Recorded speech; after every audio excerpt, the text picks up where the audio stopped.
Ma, kenapa berdengkur ni? Ni bukan berdengkur puan. Kalau ikutkan keadaan ni, nyawa dah sampai ke Hongkong. Tapi jangan risau.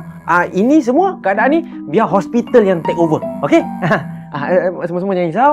Tak, kalau dah berdengkur ni dah teruk sangat ni. Syuh, tolong Syuh. Dah teruk ni. Macam biar doktor buat. Biar Dah doktor teruk buat. dah, Ma. Ya. Mak. Kau pun dah Mak. Tak apa. Sini. Tapi Syuh. Mak dengar. Mak dengar sini. Kau kena balik. Kau tenangkan fikiran kau dulu. Nanti apa-apa aku bagi tahu kau, okey? Kau balik dulu. Tak apa. Balik dulu. Balik. Mak, masalah. Bangun. Dah, Mak, bangun. Cukuplah. Orang suruh dia berlakon nazak sekejap. Bukan main sampai berdengkur lagi. Melampau tau Mama ni tau. Ya ke? Dah balik ke belum? Dah balik dah. Tak. Mama mengantuk lah yang sebenarnya bukan apa. Kau tahulah kau orang tu orang muda, aku ni orang tua. Energi tak macam kau orang.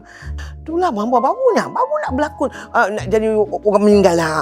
Dah penat, dah mengantuk dah. Nasib baik tak kantor dengan buat Emma tadi. Kan? Peluh dah kita orang. Yelah melampau sangat siap berdengkur. Alah. Mam minta maaf lah banyak-banyak pada kau orang semua ni. Bukan pasal apa. Mam tertidur ni bukan apa. Kerana tak nak tengok reaction ni si apa tu, Emma tu.